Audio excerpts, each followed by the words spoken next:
Welcome to MarketPulse Pros and Pioneers. Each week, I talk with industry leaders on both marketing and entrepreneurship and business to find out all about their wins and failures in marketing right now. We'll hear all about successes and wins and what's fallen flat so that you can take that knowledge and implement it. Learn from the best, from the folks who've been there and done it all, as well as people just like you. Thanks for joining us. This is MarketPulse Pros and Pioneers. Good afternoon and welcome to another episode of MarketPulse Pros and Pioneers. This week I'm joined by the fantastic James Martin, who's Managing Director of GainMore Solutions and a seasoned business growth expert with over 20 years of experience in helping SMEs increase sales and improve profits. James is known as the SME wizard. I love that. I'm the bank to LinkedIn. Hi.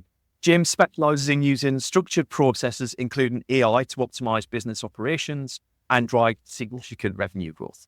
He's got an impressive track record, including growing businesses by over £100 million in just 7 years. And he's super passionate about empowering business owners to retire rich by building robust, sustainable companies. It sounds like the dream. James, thanks for coming along to be a guest. Thanks for the invite. Really appreciate it. Awesome. First up, I have to say, I love the detail in your background. It's very easy to understand more about who you are and your upbringing and where you belong in the world. Hats off. A lot of people are scared to do that. Do you want to, just as a bit of an icebreaker for the audience, and bear in mind that some of the audience will be listening rather than watching, you want to talk us through a couple of the elements that are behind you and why you've got those there? Sorry to throw you a curveball straight away. No, it's fine. So a lot of the work I do is on Zoom. It's remote. So actually you get to see behind people, and yes, they have fake backgrounds and stuff like that. This is my little cabin, as it were, and I want it to be inspirational. Now, it's a bit weird. So on one side, for your audio listeners, there's Muhammad Ali, which says impossible is nothing. And it's motivational. I guess it's somewhat subliminal that people are seeing that and seeing this around me. And there's another post that says, it's not over when you lose, it's over when you quit. Because we all feel those struggles as business owners. And do we give up? And if you give up, then you lose, but you don't lose if you just keep going. I do get some comments about my right shoulder, which has my Only Fools and Horses, because some would say I'm an entrepreneur, and is Del Boy the archetypal entrepreneur that we want to aspire to be? Probably not, but actually he never gave up. So there is that element, and there you'll see lots of monkeys and that. And for me, monkeys are, again, sounds a bit weird, but in the business world, we keep getting thrown monkeys. And when I deal with my clients, they say, I've got this problem.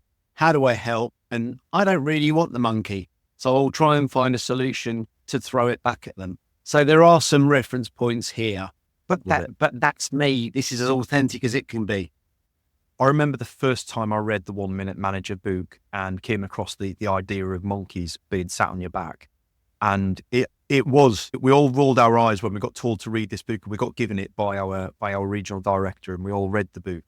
And I think I was probably the only one that read it cover to cover and then read it again, because actually it was transformational for me. It was really important. If you haven't read that book or you're not familiar with the concept, go and research it, because 100%, once you understand that analogy, it is really helpful for working through the challenges that you have. Bring it back to your personal journey then, James, or without putting too fine a point on it, your business journey really started in a week of huge trauma. So do you want to tell us a little bit about that and how those challenges shape your approach to helping other business owners? Yeah, it's interesting. I spent a lot of time last week talking about this, and I'm quite open about it now. I've got over the pain that it had, because it did change me. So before I do that, if I just go back a bit, so I came out of retail and did all of the corporate roles and was an employee and helped grow businesses within a big corporation. And then on the 17th of February, 2017, I remember exactly what I was doing there. I was part of a company where I was an investor, a shareholder, and an employee. And I was a minority shareholder, and the business had made some bad decisions, and they were things I didn't subscribe to. But as a minority shareholder, you can't really do too much. You've got to go along with it. And I got a phone call about 6:30 that night. And it's one of those amazing things. You've probably had it. Well, when the phone goes in the middle of the night, you know it's never going to be good news. And that phone call happened about 6:30, and I knew it was a problem. And I answered it, and cut a long story short, the company I was part of went into administration. So all of the investment I'd put in, all of the salary I hadn't taken, when I did the numbers, it was about £100,000 that I'd lost pretty much on that phone call. So there you have a situation where I've got no job, no income, I've got a mortgage, I've got all the stuff that everyone else has got and a lot of expertise, but what do I do with it? And that actually was the second worst day of my life. And it sounds quite deep, but 48 hours later, my mum was diagnosed with terminal stage 4 cancer with 9 months to live. So going from everything being okay to no job, no life, my mum that would effectively end her life that year, my dad, who was 13 years older, who we then knew would obviously go on some level of decline because you relied on her. So 48 hours of horror. But you know what? The business going bust, and this is important, I think, for anyone who's up against it, the business going bust and that issue was probably the best thing that ever happened. And it sounds really weird, but actually it gave me the time and focus on mum. And she literally 9 months to the day passed away. But I then had to find a way and find things that I had to do. So I called in some favors. There's some other stories around that, which I won't go into today, but I had to call in some favors, some friends, some previous clients to go and do some consultancy work to try and keep the wheels going. But at that moment, it really changed my approach on business because I'd earned 6-figure salaries and been really successful. And I was at an age then I'd never had my own business and saw lots of business owners out there, friends and people I knew that were struggling. And they were struggling because they had really good businesses, but didn't know how to actually do it. And I'm sitting there, I've done it, albeit I've done it under a corporate guise, but I could help you. And my whole ethos changed pretty much instantly, that I wanted to go and help people, and hence GainMore was built, and it's gone from strength to strength. I have several businesses. I help lots of clients to try and achieve their goals. And whilst money is a motivator, it's more a motivator that they get their goals because I've helped them. And that really fills my cup. Sounds a bit twee, but it genuinely motivates me now. I can feel the Paul from 10 years ago rolling his eyes at what you said, but the Paul that's sitting here right now really does appreciate the value in that idea that money isn't the end goal. And I totally understand where you're coming from with that. There's a lot of people that will just brush that off and yeah, that's fine. But when I'm rich, then I'll not have to worry about X, Y, and Z. And it's true, it does take away concerns and daily worries, and no doubt that it does help. But if you're getting rich by doing things that don't motivate you or give you passion, you're not going to be doing it very often. I was talking with a guest just last week's episode. Last week, but it'll have gone out before Christmas. He was the last guest before Christmas. So there is a month or more. But if you go back and look at Adrian Fuller's episode, and Adrian talks about he had a 20-year history in Hollywood, working with some of the biggest celebrities in the world, huge film directors. And he quite honestly states that most of the industry was miserable because they'd achieved the fame that they set out to achieve and come with a pile of baggage along with the riches that they didn't ever understand came with it. And it didn't make them happy. There was nothing they were doing in their day that made them feel part of something or passionate, and they'd lost their guidance. So I totally get where you're coming from with that. And talk to me a little bit more about GainMore Solutions then. So you've said that you went through that horrendous crucible, and I'm sorry that you had to go through that, James. But a lot of our guests have. A lot of our guests have gone through a crucible of some sort, come out the other side, and come out fighting and swinging, much to the Muhammad Ali reference behind you. So why the unique perspective on leveraging AI for GainMore?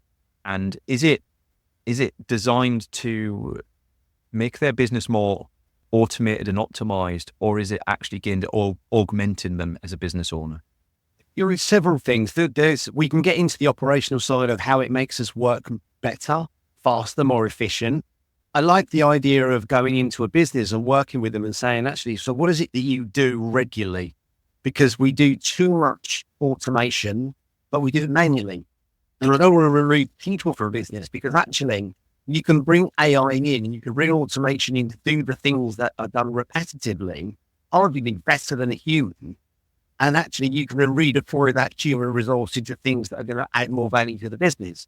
But it isn't a cost-cutting exercise for me. It's about actually Mary or John or Bill or whoever it is would actually add more value by doing things that they want to do in the business. They don't have time because they're forever dealing with invoices, or they're forever writing copy, and they're doing the things that can be done by an AI engine.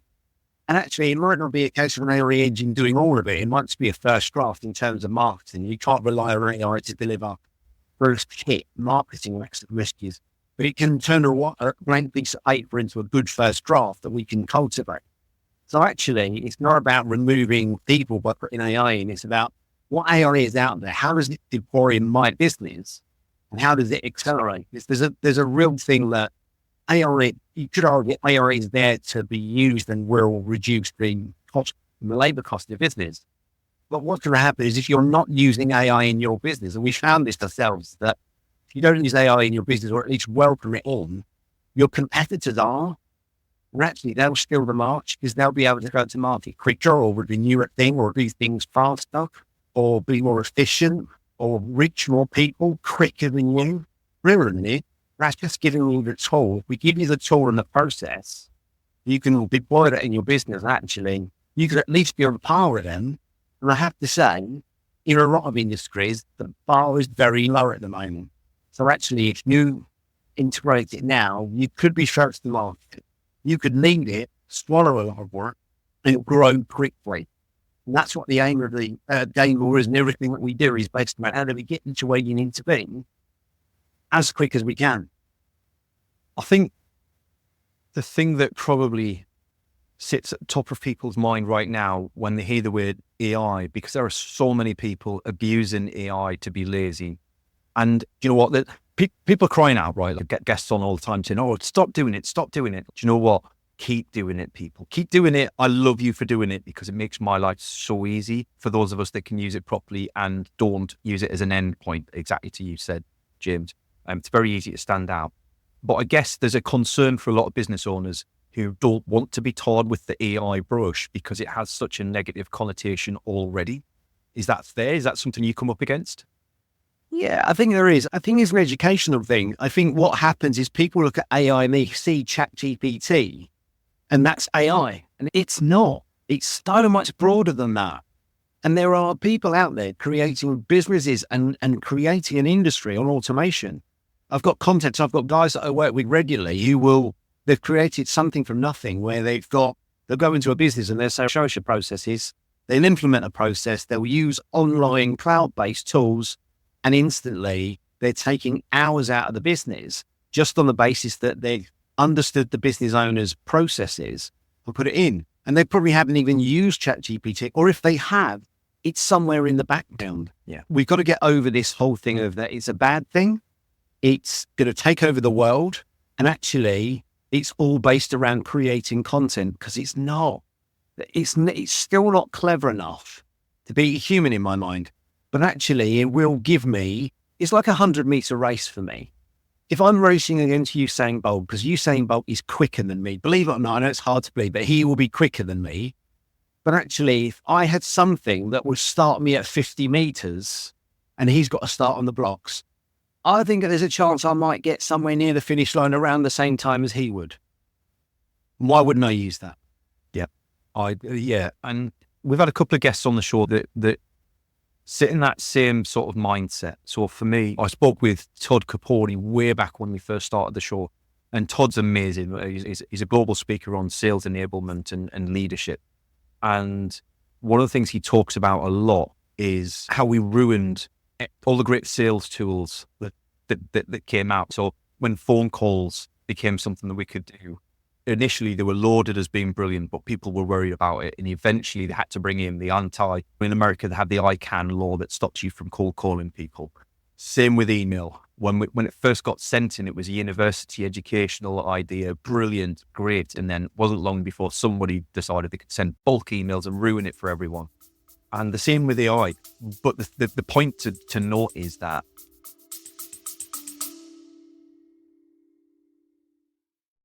hi, and thanks for joining us for the show. I'm Paul, founder here at Javelin Content Management. We specialize in getting ideas out of your head, down into video, and out to your social media through repurposing and efficient content strategies. If you want to find out how you can convert your ideal audience into paying customers, reach out to us. javelincontent.com, and I hope you enjoy the rest of the episode. Phone calls haven't gone away. Emails haven't gone away. We've just had to legislate for their use to make them more palatable for the majority of us. I'm not quite convinced we've got that right yet, but an AI is going to be in the same vein. It's not going away anytime soon, but it is there for the long run, and we need to understand how we can use it. And so something that I'm keen to understand is AI can be quite a broad topic and terminology for people. And you're right, like a lot of people associate with ChatGPT and language model. What are some examples of everyday use cases of AI and automation that you see most commonly benefiting business owners, to give them an idea of what it is they could be thinking about? Because I bet there's loads of business owners out there who don't even know what could be automated, right? So one of the biggest ones is when you're dealing with chatbots on your website. So if you're getting inquiries on your website, someone's possibly sat in your office saying, oh, we've had an inquiry about this, let's go and find it, let's go respond back to it. AI can take that, because you can connect the chatbot of a customer query. You can then turn that into the language model. It can then find the resource, create in your tone of voice the response, and send it back. So not only are you removing the need for that resource to be sat there waiting, but it's also a distraction, because I would imagine no one, unless you're a massive global organization and they're using AI as well, you're not going to have someone employed physically to sit there and wait for that chatbot to be fired up and then, oh, I need to respond to that. So there's one thing. There are other things, even really simply. One of the biggest issues I have with clients actually trying to scale their business is social proof. So what happens is they'll do a great job and they'll basically close off at the end of that job, and they'll go on to the next job and they'll be great. What they haven't done is closed off that engagement with that customer to get some form of reference back, some form of case study or testimonial. Actually, what you can do, and Google likes this, is that when you get a response, if you're an SME and you're using Google, your Google Business Profile for your reviews, you can set it up so that when a review comes in, the chatbot, your AI, can actually pick that review up, work out what it's saying, cultivate a response back to the sender of that review, so it becomes a dialogue. So what happens with Google is Google turns around and says, actually, you've had a review, that's brilliant, but actually, if you've been able to respond to that review, and remember, this is the AI responding, not you, but they're doing it in your tone of voice, Google says, oh, you're quite active on this, we quite like that. And that will have part action into your algorithm about where you're seen within Google. And actually all it is setting up so that every review comes in and it's a do it once and it will keep running and running and it will just respond. I've seen businesses put this in place and have something in the region of 50 to 100 dialogues with customers in a matter of days, whereas they would normally have just said, thank you for your review, and not even responded to that customer. And I think I spent some time in the conversation analytics industry, and that speed to response is everything. So your point about the chatbot, there's an even deeper point behind that, where I think it's something like if you're talking to a live chat and it takes longer than 60 seconds for a response, customer frustration levels, frustration levels go through the roof, experience levels go through the floor, and likelihood to complain is multiplied. If you want to keep potentially irate customers from complaining, then you need to get to them quickly and service them quickly. My caveat with that and my learning from that is that when they decide to exit to a human, you need to give them an opportunity to do it. Don't try and do the whole thing through AI, because that is a horrible loop to be stuck in. What are, for a business owner that's out there and they're maybe wondering whether they're suitable for automation AI, especially around their sales and marketing, which is obviously where our prime focus here, how can they, what strategies can they implement to help them understand where their savings might be made? What sort of process do you see them go through? I think it depends on the size. It depends on the size of the business for me, because if you're a one man, it's a lot harder, but you're doing it all yourself. It's really difficult to go, I'm not going to do the thing that I do, to spend some time to work out what it is that I do to find some way to solve it. But really, I'd be looking at marketing content, because we have this view that we're trying to target the 3% of people who are ready to buy now. And actually, there's 97% of people who are somewhere on that journey, that some people are ready to explore options. Some people are thinking about it. Some people don't even know that they've got an itch to scratch at the moment. So if we can create marketing material using AI and that can help us, that allows us to fuel the engine. I'll be looking at saying, actually, do I do repetitive tasks in my business that I don't want to pay someone outside of the business? So is there a way of, from a finance perspective, from a bookkeeping perspective, all of these things, they're not something that you're going to implement. You're going to go into AI and implement it within an hour, but with a little bit of learning, a little bit of education, or even using consultants to set ready to go, and then you move on, you'll be really surprised how quickly you'll see your time back. Because I work with clients and it's not going to work. I'll just do it. It'll take too long to learn. And it does take a little while, and it's not potentially out of the box. But within a week or so, they're going, I had Friday off.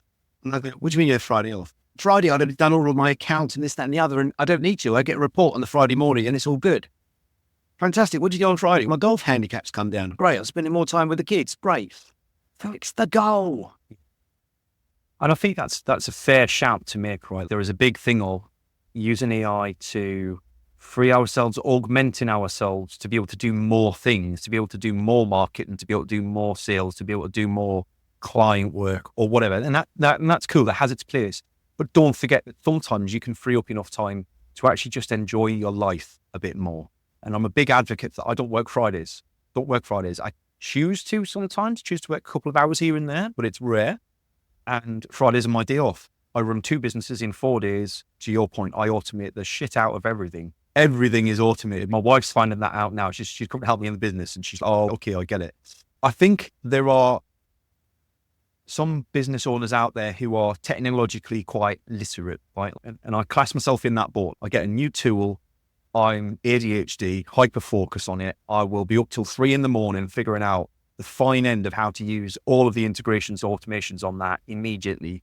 And I've had people come back to me and say, do you know what? I consult on this and I've learned these skills over 5 years and you're where I am. You've used it for one night. How is that possible? I don't brag about that. It's a natural talent. It's part of who I am. I use that to my abilities, but there are plenty of people out there who don't. And I'd imagine the idea of automating something just really turns them off. Is that kind of the point where they need to have a conversation with somebody? And how does that service even work? I can't even get my head around how I would pay someone for automation work. So how does the service pricing work even? It depends on the specifics of the requirements. What I would do with my clients, I've got a couple of developers that are not in the UK, but they are experts in this. And what we would do is we would look at the business and actually see what you could and what you should. Because sometimes people would automate everything and you go, actually, not right now. Yeah, maybe in time, not because the facility is not there, but actually we can't do everything and we've got to make the money work. We've got to make the actual process work. So explore what it is that you want to do. And then you can do one of probably 3 things. One is you could learn to do it yourself. Fantastic. That's a time and probably not a cash investment, but a time investment. Secondly is you can go and use a third party and bring them in on as a setter-upper, as I would call it. They come in, this is what we want to do, project-based. We do it, we hand it back to you, and on you go. There's normally some level of ongoing mechanics to that. Or you partner, and then you get to a point where they become your outsourced arm, and they're there to not just do the things that you ask them to, but for them to interrogate your business and go, you do realize we could do that as well, and that as well, and it wouldn't cost you anything, and the cost savings are here. And sometimes clients for me fall into one of 2 sectors. One of those that are dipping their toe in the water because they're still nervous and there's a bit of hand holding. And then I think the others fall into the same category as you, sir, where all of a sudden it's give me everything. I can take everything and I want to learn everything. Yeah. And I'm in that second category. I'm probably similar to you. I will get a new process toy. I've got a new toy coming from America in the next few weeks, which I'm excited about. And that's going to effectively AI my life. Don't tell my other half, but that's what's going to happen. But the idea around that is I want to remove a lot of the stuff. So calls like this, I will use this AI tool to record my life. And it will then report back to me and say to me, you lost time here. And I'm losing time at my age that I want to use for the right reasons. And if it can tell me that actually, if you did this through AI, you'd get this amount of time back to do other stuff, it's a no-brainer.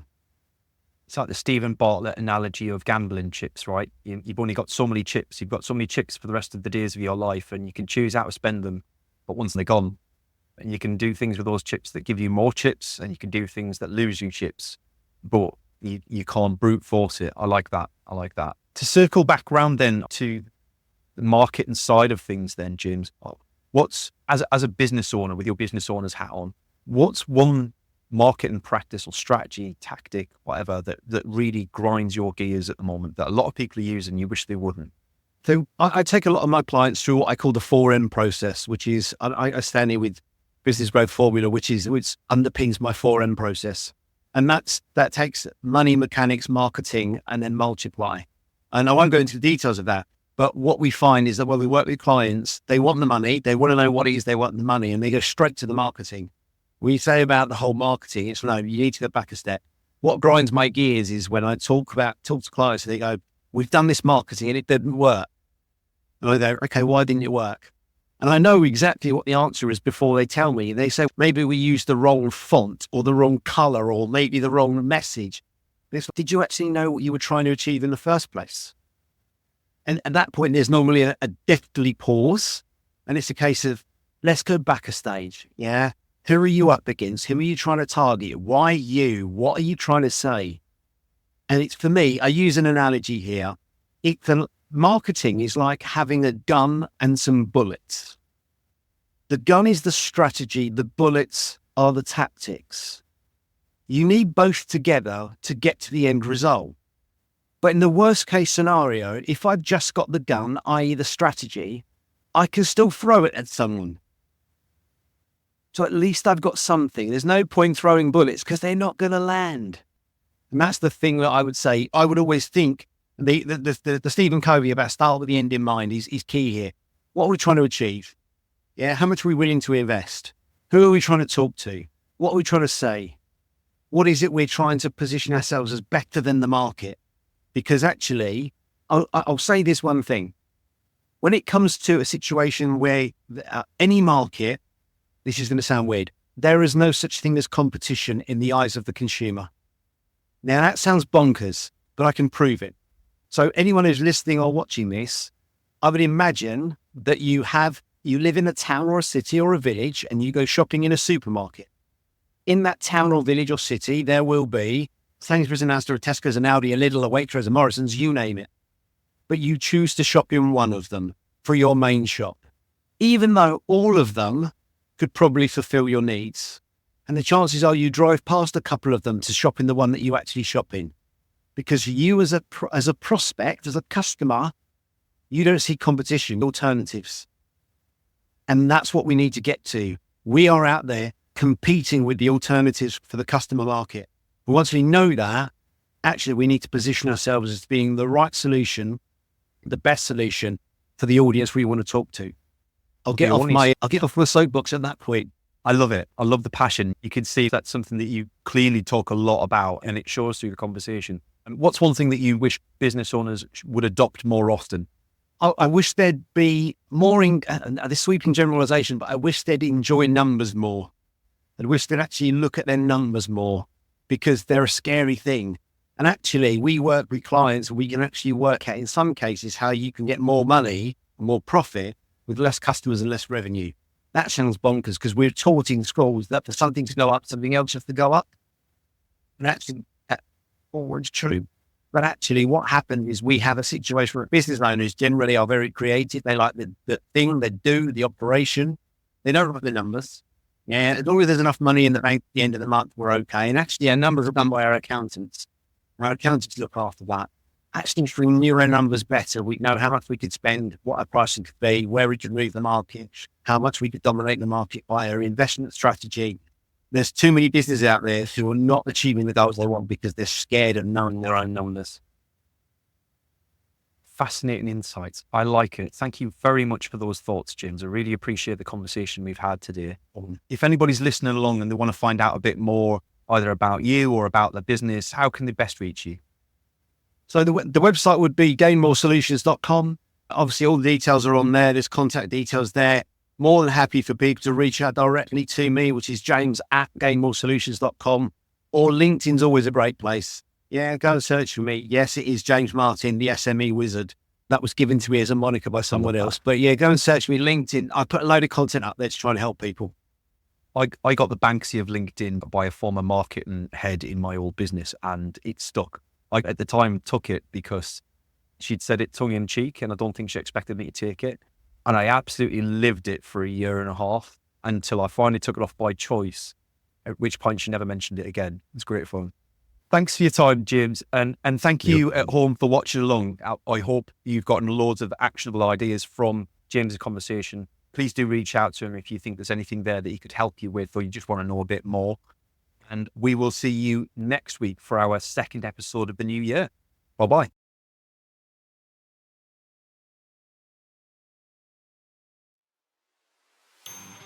Thanks for joining us for today's show. I hope you enjoyed it. If you'd like to feature on a future show, or you've got some ideas for folks who would make a great guest, please drop us a line. Contact details are in the show notes, and I'd love to hear from you. Your host today was me, Paul Banks, founder at Javelin Content Management. Here at Javelin, we specialise in helping busy business owners just like you to repurpose video content, taking all the stress and tech problems away and turning your long-form video into literally hundreds of pieces of content without breaking the bank. We describe it as getting ideas out of your head, into video, and out to your socials. If you want to launch your personal brand, become the vendor of choice for your audience, or maximise your sales revenue impact, we'd love to hear from you. Join us next Wednesday for the next episode, and don't forget to subscribe and give us a review. Our podcast is only possible with your continued support.